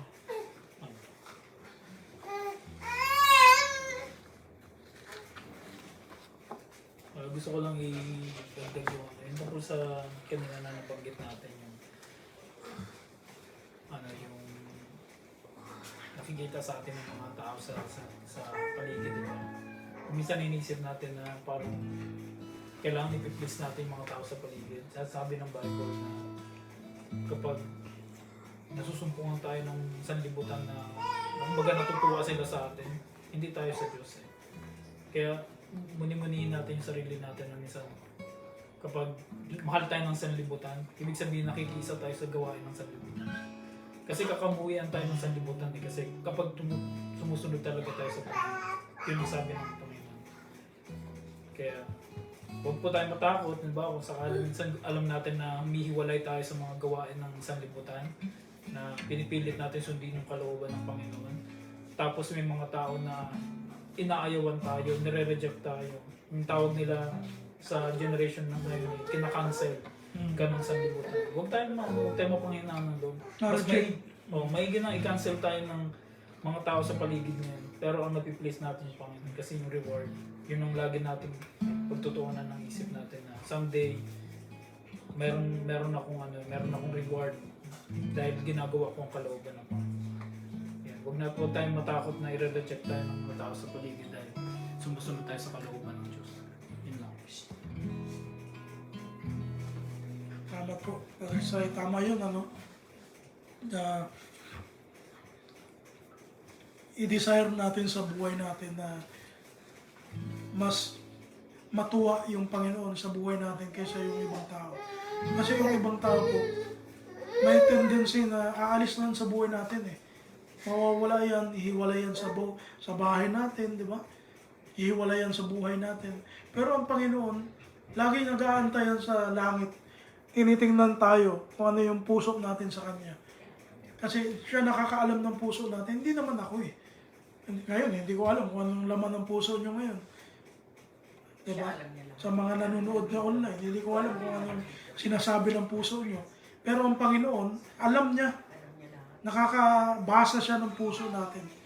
Kaya kung ano yung gusto nating i-please, sino yung gusto nating pasayahin sa buhay natin, alam ng Panginoon niya. Alam ng Panginoon niya. Kaya salamat yun sa dinagdag ni Brother Sai. Tama yun. Ano po yun sa John 15 verse 18 to 19. Sabi po dito, kung kayo kinapuputan ng sanlibutan, ay inyong kalastas na ako muna ang kinapuputan bago kayo. Kung kayo'y taga-sanlibutan, ay ibigin ng sanlibutan ng kanyang sarili. Ngunit sapagkat kayo hindi taga sanlibutan, hindi kayo hinirang ko sa sanlibutan, kaya napupuot sa inyo ang sanlibutan. Yan po yung Bible verse na sinasabi ko. Pag sumasandal ka lalo kay Kristo, nagagalit yung kabilang side. Kasi dalawang side lang naman yun eh. Diba? Sa Satanas yun. Pag sumandal ka dito kay Christ, magagalit yung kabila. Ganun lang yun eh. Pag sumandal ka dito sa kabila, sino magagalit sa'yo? Siyempre, yung Panginoon. Mahirap kung ang Panginoon magalit eh. Diba? Ang tao pag nagalit, minsan, ano pa natin eh, naiiwasan pa natin eh. Pero ang galit ng Panginoon, hindi natin maiiwasan. Pag ang Panginoon nagalit sa atin. Ang nakakatakot din yung kapag i-deny ka niya sa harapan. Correct. Sa harapan ng mga. Yung binasa natin kanina sa Matthew chapter 10, nang sino mang kumaila sa akin, ay ikakaila ko sa harapan ng aking ama. Imagine that situation, mga kapatid. Na nandun na tayo sa langit, nag-aantay tayo, expect natin na, ay, ligtas ako kasi Kristiyano ako nung nasa ibabaw ako ng lupa eh. Tapos nung nag-judge na, ang sabi ni Christ sa'yo, hindi kita kilala, lumayas ka sa harapan ko. Siguro kahit lumuha ka ng lumuha doon, lumuha ka pa ng dugo doon, wala na eh. Wala ka nang magagawa eh. Nakakaya yun. Ano? Tapos nakikita ka ng maraming isang katutak na tao doon, ano? Na nasa harapan ng Panginoon. Nakatakot, nakakalungkot yung ganong pagkakataon sa buhay natin. Kaya ito, napakaikli ng buhay natin dito sa lupa para hindi natin i-appreciate ang Panginoon. Hindi natin ano tawag doon? Kilalanin ang Panginoon sa buhay natin. Huwag tayo pong matakot na makita ang Panginoon sa buhay natin. Kasi yun naman talaga dapat eh. Mag-reflect dapat ang Panginoon sa buhay natin. Hindi yung mundo yung nagre-reflect sa buhay natin. Kasi kung gano'n, bakit pa tayo nagpabaptize? Kung ayaw pala natin mag-reflect ang Panginoon sa atin, di ba? Kung gusto pala natin sa mundo, bakit pa tayo nagpa-baptize sa Panginoon? Bakit pa tayo gumagawa ng mga ganito? Kung sa weekdays naman pala, ang ginagawa natin, makasanlibutan. Sa weekends lang tayo nagiging Kristiyano. Diba? Kaya, yun po, isang paalala po sa atin yan. Kasi ang mundo po natin ngayon, pasama ng pasama, palala ng palala. At kung hindi tayo mag-iingat, makakasama tayo doon sa mga taong dito sa mundo. At ayaw natin yan. Ayaw po natin yan. Ayan. Sino pa pong may gustong idagdag? Wala na po. Ayan. Kung wala na po, tayo po ay magpatuloy sa ating gawain. Tayo po ay dumako sa ating communion. Pang-alalahanin po natin ang pagliligtas ng Panginoon sa ating buhay. At tanggapin natin yung mga spiritual na pagkain sa buhay natin. Para po sa ating awit, awitin natin yung There is Power in the Blood.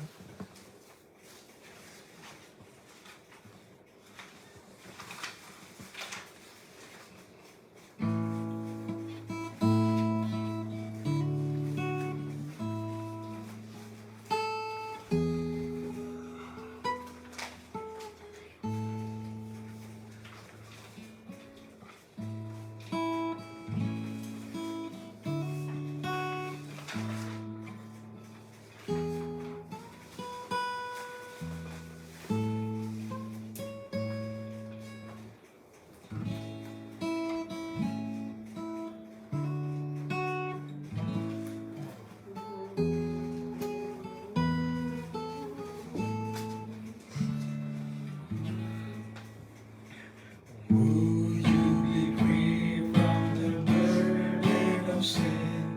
There's power in the blood, power in the blood. Would you be victory win? There's wonderful power in the blood. There's power, Lord, wonder-working power in the blood. Of the Lamb, there is power,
po natin ng kasulatan po para sa ating po sama-samang pag-alaala sa kamatayan ng ating Panginoong Jesus.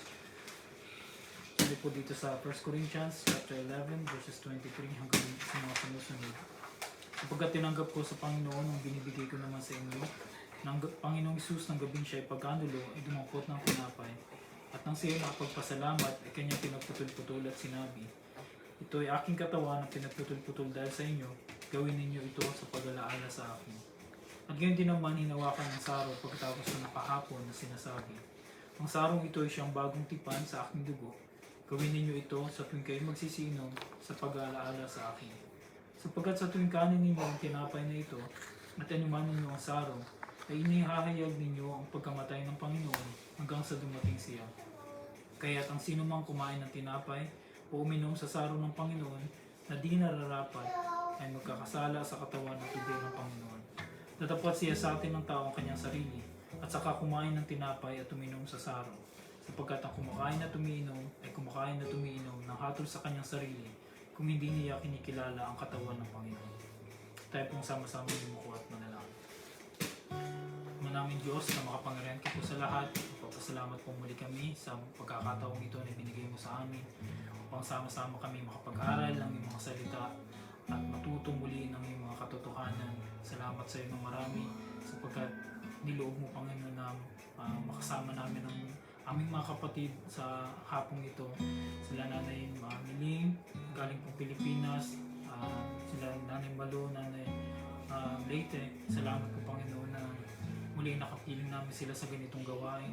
At salamat, Panginoon, na patuloy mo iningatan ang bawat sa aming, Panginoon, sa mga panahon na kami hindi magkakasama.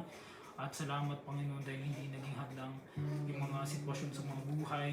O kaya, Panginoon, pinupuri ka namin sa kabutihan mo, Panginoon, sa lahat ng pagkilos mo sa buhay namin na tunay na ikaw, Panginoon, yung na aming Diyos na nagliligtas at nag-iingat sa bawat sa amin.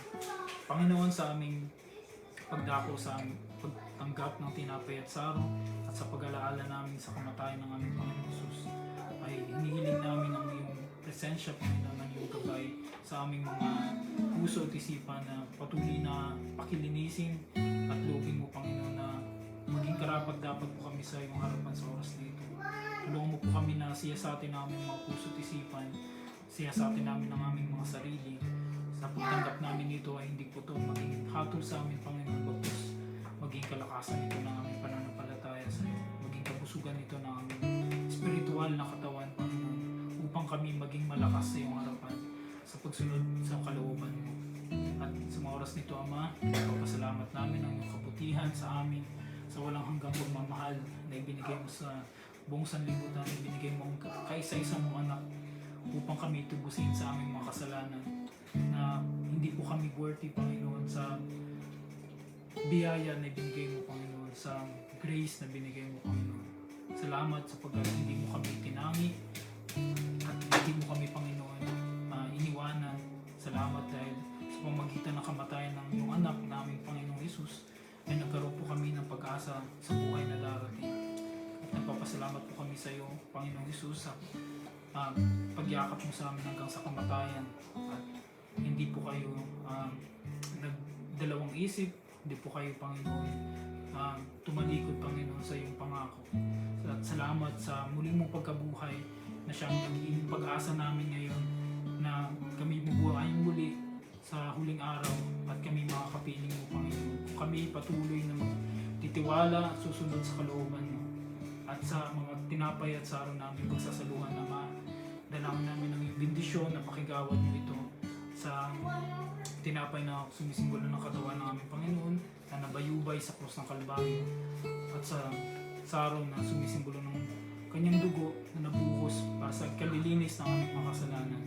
Maraming salamat po sa iyo, Ama. At ito lamang po ang aming samudalangin sa makapangyarihang pangalan ng aming Panginoon Jesus. Amen.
Dapat po tayo sa... Ang 20 piso plus 3. Papiso po ng 30. Dapat po tayo sa pagbibigay. Alam ko po, alam na po natin ito, pero sa mga nakikinig po sa atin sa online, gusto ko po i-share po sa inyo kung ano po yung paraan ng pagbibigay po namin ayon sa salita ng Panginoon. Ano?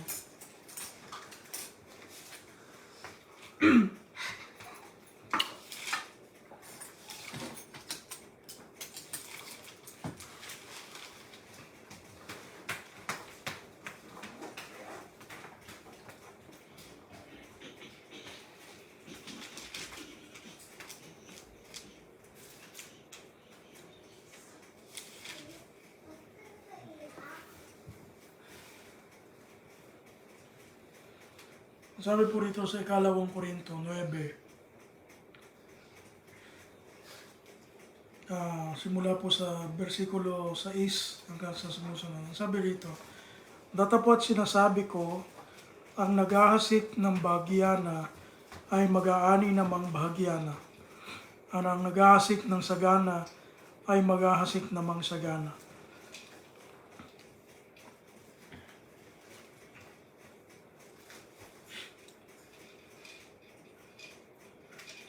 Ito po, hindi po ito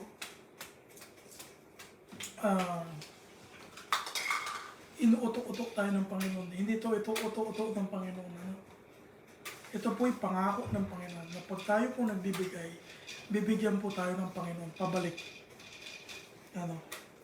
At sabi rito, magbigay ang bawat isa ayon sa ipinasya ng kanyang puso, huwag mabigat sa loob o dahil sa kailangan, sapagkat iniibig ng Diyos ang nagbibigay na masaya. At maaaring gawin ng Diyos na ang lahat ng biyaya ay magsisagana sa inyo upang kayo na mayroong laging buong kaya sa lahat ng pagsipanagana sa bawat mabuting gawa. Ayan. Sa panahong Kristiyano po, ito po ang aming itinuturo. Hindi po kami nagtuturo ng ikapo, hindi kami nagtuturo ng first fruit, hindi kami nagtuturo ng kung ano-anong mga gawa-gawa ng tao na pangingikil sa loob ng church upang gatasan ng loob ng mga member sa loob ng church. Hindi po yun ang tinuturo po natin dito. Kasi sa panahon ng Kristyanismo, itong talata na ito lamang po ang nagtuturo ng tamang paraan ng pagbibigay. Walang ikapo, hindi na po tayo bahagi doon dahil po yun ay panahon ng Israel at ni Moises. At kung ano man yung ginagawa nila, hindi na po natin dapat gawin. Ang standard po ng Kristiyano ngayong panahon ni Kristo, ang pagbibigay ay bukal sa loob. Kung gusto mo magbigay ng 10%, okay. As long as bukal sa loob mo at hindi ka napipilitan. Kung gusto mo less than 10%, okay din sa Panginoon. Hindi naman kailangan ng Panginoon ito. Ang kailangan ng Panginoon yung faith mo sa Kanya. Pag nagbigay ka, ano yung faith mo sa Kanya? Are you having a right faith? Are you having a right mind nung time na nagbibigay ka sa Lord? O baka iniisip mo, Lord, dapat pagbalik nito, doble na. Nagkautang pa si Lord. Hindi dapat gano'n. Bibigay tayo kasi ito yung alam natin dapat gawin na para sa Panginoon. At kaya ang pagbibigay depende yan sa conviction natin sa Lord. Kung ano yung pagkakilala natin sa Lord. Kaya tayo, hindi rin tayo kumukuha ng pera sa mga labas ng church. Kasi hindi naman natin kapananampalataya yun eh. Hindi nila alam kung ano yung pinaglalaanan natin ng pera. Kaya po, salamat sa Panginoon na ginagamit po tayo na patuloy na pinagmumulan po ng abuloy po natin na magagamit po sa Pilipinas pagdating ng panahon.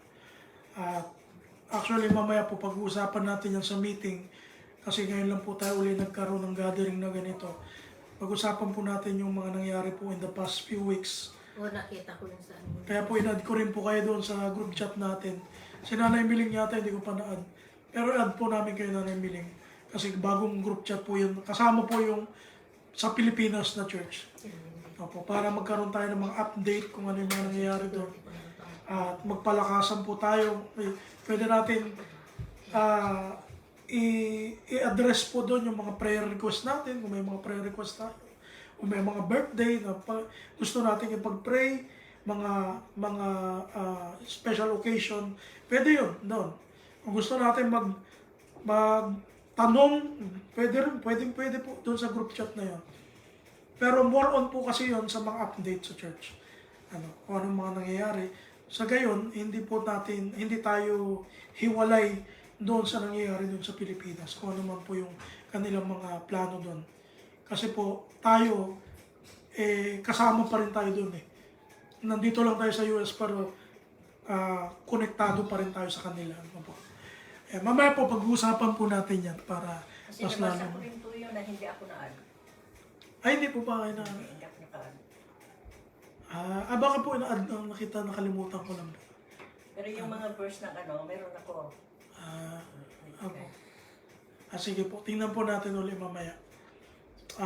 Ano pa ba? May mga announcement po. Actually, bawal ko sabihin dito kasi ano yun. Mamaya po may mga mag-meeting po tayo konti bago kumain. Pero po sa mga prayer request, pakisama po sa prayer request natin, sa mga personal prayer request po natin, mga personal prayer natin,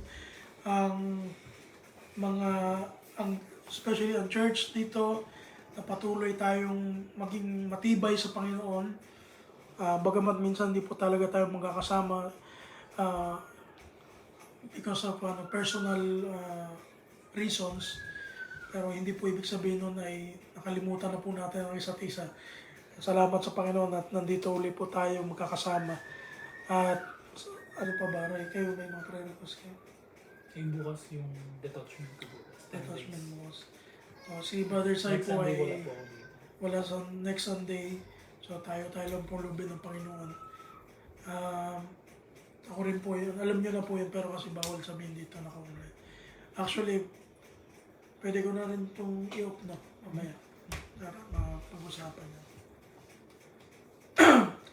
At kung meron po kayong mga prayer request sa mga naka-online, pwede nyo pong i-type po dyan sa ating message comment or i-message mo kami sa messenger para po mas private kung gusto nyo pong ipanalangin po namin kayo. Kasi napakalaga po ng pananalangin lalo na sa atin dahil dito po nag-work yung Panginoon. Magsipanalangin kayong walang patid ang sabi sa Biblia. Ayan. Sino pong may birthday ngayong buwan na to? Ay! Tita Brents pala, si Mrs. ko po. Birthday niya lang sa 27. Advance, happy birthday. Happy Ano po? birthday. April. Ano na po siya? Ako lumampas na Sana all na sa 19. 20. Matagal po ako. 19 purgatin. Magkadikit kami ni Jack. 3 days lang pagkita. 4 days yata yun. Ayan. Salamat po sa mga naka-online. Masahin ko po sino naka-online ngayon. Kay Mama, kay sa mga pinsang ko, sila Ate Marisa, Ate Gina, ayan. Kay Sister Mayo, kay Nanay Ruby, God bless po sa inyo. Kay Sister Alpha, Sister April, ayan, si Sister Vivian. Anak niyo po ito, Ate Malu. Ayan. Anak ni ako. God bless po sa Pangalan inyo. niya, Pina. Ay, Auntie Leti pala. Ayan. Salamat po sa panonood. Nawa pagpalain kayo lahat ng Panginoon. At sana patuloy po tayong natututo ng salita ng Diyos. Ayan, kung wala na po, ito po yung aking i-close na pagkatapos ng ating closing song. Itong ating live para po mamaya mag-usap po tayo. Anyway, ang ating last song, medyo hindi nyo pa po ito alam, pero sabayan nyo na lang po ako. Ang pamagat po nito ay Down at the Cross. Ito po isang hymnaryo. Down at the Cross. Medyo parang medyo parang cowboy style.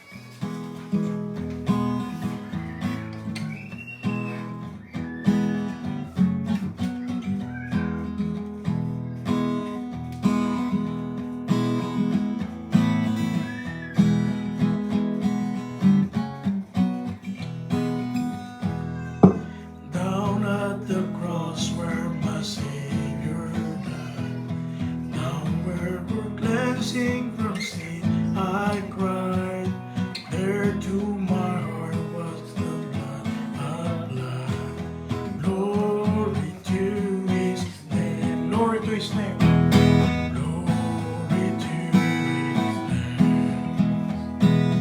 Glory to His name. There to my heart was the blood applied. Glory to His name. I am so wondrously saved from sin. Jesus so sweetly abides within. There at the cross where to me. Glory to His name. Glory to His name. Glory to His name. Glory to His name. There to my heart was the blood applied. Glory to His name. Oh, precious fountain that saved from sin. I am so glad I have entered in. There Jesus saves me and keeps me clean. Glory to His name. Glory to His name. Glory to His name. There to my heart was the blood applied. Glory to His name. Come to this fountain so rich and sweet. Cast thy poor soul at the Savior's feet. Launch in today and be made complete. Glory to His name. Glory to His name. Glory to His name. Glory to His name. There to my heart was the blood applied. Glory to His name. Glory to His name. Glory to His name. Glory to His name. Alam niyo pala eh, kala ko ako lang nakalam. Pero madali lang po, di ba? Hirap na hirap ako. Ayan. Walang busis. Ito po, i-close ko na po itong ating live. God bless po sa inyo at ingatan po kayo ng Panginoon. Again, kung meron po kayong mga prayer requests, huwag po tayong mahiya na ilapit po ito sa atin, sa amin. Kami po ay willing at ito po ay ipapanalangin po namin. Kasama po kayo. Salamat po. Kita-kita po tayo muli sa susunod na linggo. Samahan niyo po kami sa aming worship service. Ngayon din po sa aming devotion. Ito po ay talaga Wednesday pero nagkakataon po na nababago dahil po sa mga minsan may mga sakit po kami kaya nababago po. Pero ito po ay every Wednesday po. Ayan. Sige po, God bless po sa inyo. Ingatan po kayo ng Panginoon.